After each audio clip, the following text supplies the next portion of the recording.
अस्सलामुअलैकुम दोस्तों, Sajjad Khan Jadoon official YouTube channel और फेसबुक पेज पर आप सबको खुशामदीद। फाइनेंशियल एक्शन टास्क फोर्स, जिसे हुर्फ आम में FATF यानी फेटअप के नाम से पुकारा जाता है, ये इदारा दुनिया भर में दहशतगर्दी के फरोग के लिए इस्तेमाल होने वाले फंड्स की रोकथाम के लिए कायम किया गया है। दहशतगर्द तंजीमें जिनका ज्यादातर ताल्लुक इस्लाम से जोड़ा जाता है, लेकिन इनकी ऑर्गेनाइजेशन के पीछे अगर हाथ तलाश किया जाए तो वो अमेरिका का ही निकलता है। फेटअप को बज़ाहिर एक गैर जानबदार इदारा कहा जाता है, लेकिन इसे मुकम्मल तौर पर अमेरिकी हुकूमतें ही कंट्रोल करती हैं। कुछ लोग ये समझते हैं कि फेटअप का ताल्लुक अक़वाम मुत्तहिदा से है, जबकि ऐसा नहीं है। इस अदारे के जरिए बिला इम्तियाज मनी लॉन्ड्रिंग को कंट्रोल किया जाता तो दुरुस्त अमल था, लेकिन दुरुस्त मानों में बिल्कुल भी ऐसा नहीं है। जैसा कि मैं पहले कह चुका हूं कि इस इदारे के जरिए मुस्लिम ममालिक को मुस्लिम दहशतगर्दी से जोड़कर उनके खिलाफ एक्शन लिया जाता है। ता वक्त के कोई भी इस्लामी मुल्क अमरीकी हुक्म से बगावत तर्क करके अमरीकी गुलामी को कबूल ना कर ले। पहले पहल अमरीका अपने नापसंदीदा ममालिक को ग्रे लिस्ट में डलवाता है और फिर बाद में ब्लैक लिस्ट करके उस पर पाबंदियां आयद कर देता है। पाकिस्तान को भी मनी लॉन्ड्रिंग और दहशतगर्द तंजीमों को फंडिंग करने का इल्जाम लगाकर ग्रे लिस्ट में डाल दिया गया था, जिसमें भारतीय प्रोपेगेंडे का बहुत बड़ा हाथ था और है। पीटीआई हुकूमत ने 2 साल तक पाकिस्तान को ग्रे लिस्ट से निकालने के लिए बहुत ज्यादा मेहनत की और 34 में से 33 पॉइंट्स पर मुकम्मल तौर पर अमल दरामद को यकीनी बनाया गया। क्योंकि पाकिस्तान के अमेरिका, इसराइल और भारत से ताल्लुकात अच्छे ना थे, इसलिए इतने अच्छे और बेहतर इकदाम करने के बावजूद पाकिस्तान को ग्रे लिस्ट से नहीं निकाला गया। मौजूदा इत्तेहादी हुकूमत चूंकि अमेरिका और कुछ अनदेखी ताकतों के आशीर्वाद से हुकूमत में आई है और फेटअप की ग्रे लिस्ट से निकलने का क्रेडिट भी उसे दिए जाने का इम्कान है, लेकिन बाशऊर तबका यह बात अच्छी तरह जानता है कि मौजूदा हुकूमत ने ग्रे लिस्ट से निकलने के लिए 1% भी काम नहीं किया है। मौजूदा हुकूमत इसका क्रेडिट लेने के लिए तैयार बैठी है, लेकिन इनके अंदर इतनी इखलाकी जुर्रत भी नहीं कि साबिक वजीर आजम इमरान खान का नाम लिया जाता या उनका शुक्रिया अदा किया जाता।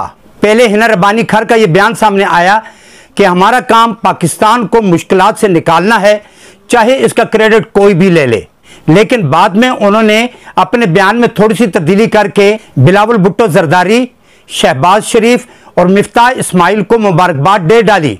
और इसका मतलब यह है कि इमरान खान और उनकी हुकूमत की मुसलसल जिद्दोजहद को इन्होंने अपने नाम लिखवाने का इरादा कर लिया है। जबकि हिना रब्बानी खर को अपनी प्रेस कॉन्फ्रेंस के दौरान इस सारे अमल का क्रेडिट पीटीआई हुकूमत को देना चाहिए था।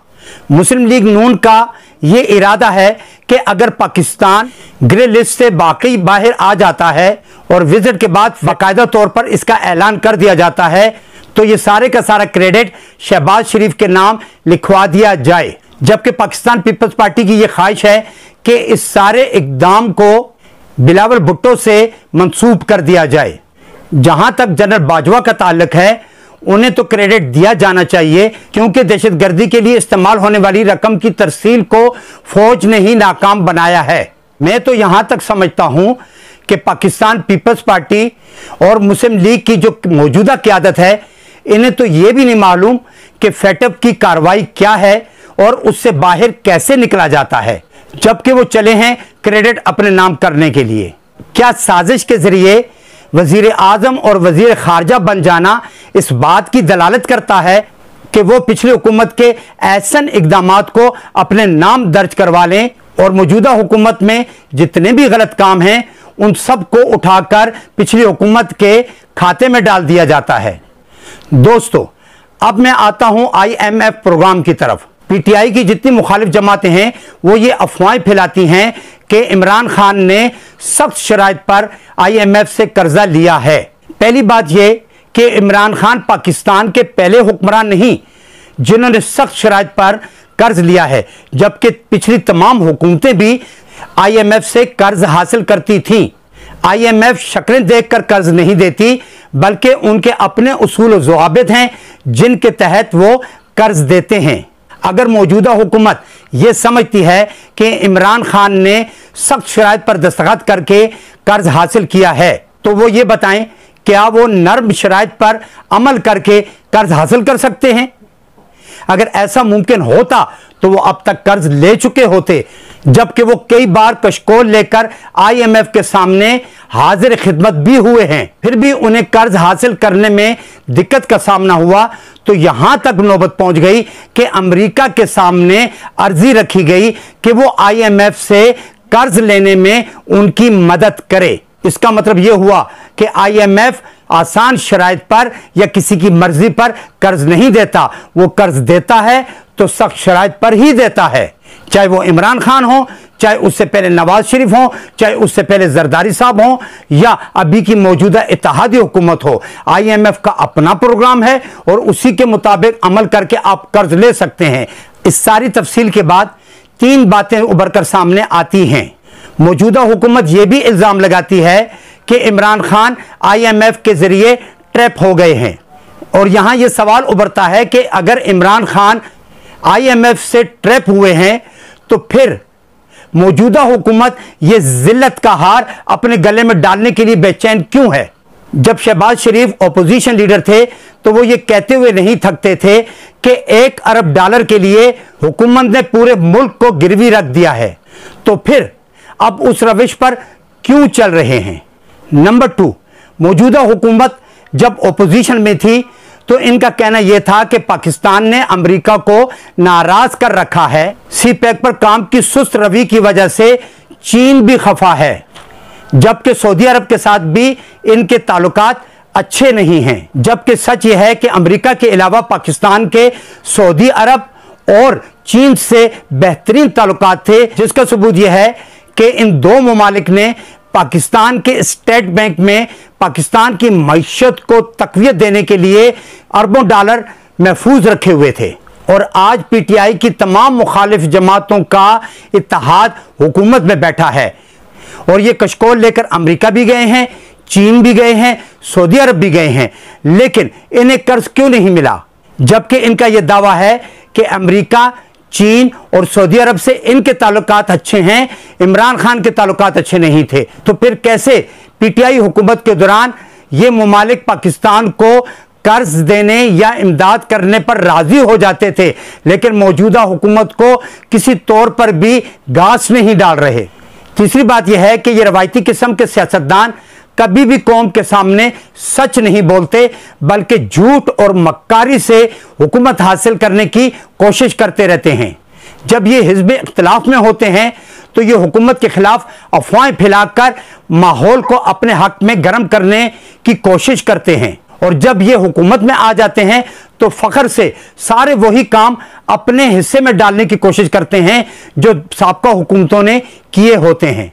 मसलन PTI हुकूमत में जब पेट्रोल 3 से 4 रुपए महंगा होता था तो यही ओपोजिशन इत्तेहाद उस वक्त आसमान को सर पे उठा लेता था, लेकिन 2 हफ्ते के मुख्तसर मुद्दत में मौजूदा हुकूमत ने 85 रुपए तक पेट्रोल में इजाफा कर दिया है। लेकिन मीडिया समेत तमाम वो तंजीमें जो खुद को अवाम का पुश्तेबान समझती हैं, उन्होंने फी लीटर 85 रुपए के इजाफे को अभी तक बुरा नहीं कहा, ना ही उस पर कोई प्रोग्राम किया है और ना ही कोई स्टेटमेंट जारी हुआ है। इमरान खान के 3 से 4 रुपए उन्हें गिरां गुजरते थे, लेकिन 85 रुपए इन्हें जायज लगते हैं। इमरान खान के दौर में जब महंगाई थी तो ये लॉन्ग मार्च और कभी महंगाई मार्च निकालते थे।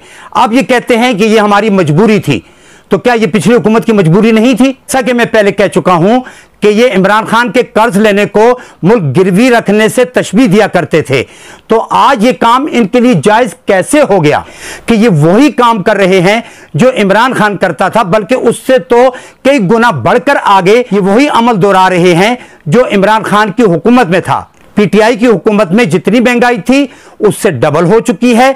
PTI की हुकूमत में जितना पेट्रोल महंगा होता था उससे कई गुना ज्यादा महंगा हो चुका है। उस वक्त लान तान करते थे, महंगाई मार्च और लॉन्ग मार्च निकाला करते थे, लेकिन अब उफ तक नहीं कर रहे। तो दोस्तों, ये करतूत हैं पाकिस्तान के रवायती सियासतदानों के।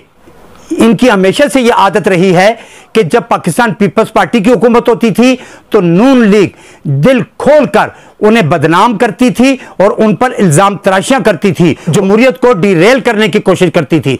इसी तरह से जब मुस्लिम लीग की हुकूमत होती थी तो यही पाकिस्तान पीपल्स पार्टी हमेशा उसके खिलाफ साजिशें करती थी और अफवाहें फैलाती थी। आज ये दोनों मिलकर पीटीआई हुकूमत के खिलाफ गैर जमहूरी हथकंडे अपना रहे हैं। तो क्या ये अवाम को इतना बेवकूफ समझते हैं? नहीं नहीं, अवाम अब बाशऊर हो चुके हैं। अब वो इन तमाम चालबाजियों को अच्छी तरह से जानते हैं और जान चुके हैं। अगर इनका यही हाल रहा और इन्होंने फौरन इलेक्शन का ऐलान न किया तो ये अपने लिए खुद ही कब्र खोदेंगे। दोस्तों, ये थे वो सारे अवामिल जिससे पाकिस्तान और पाकिस्तान के अवाम दो चार हैं। मैंने अपने तय इससे पर्दा उठाने की भरपूर कोशिश की है। मैं कहां तक कामयाब हुआ हूं ये तो आपके फीडबैक से ही मुझे पता चलेगा। मैं अगले प्रोग्राम तक के लिए आपसे इजाजत चाहूंगा। अल्लाह हाफिज।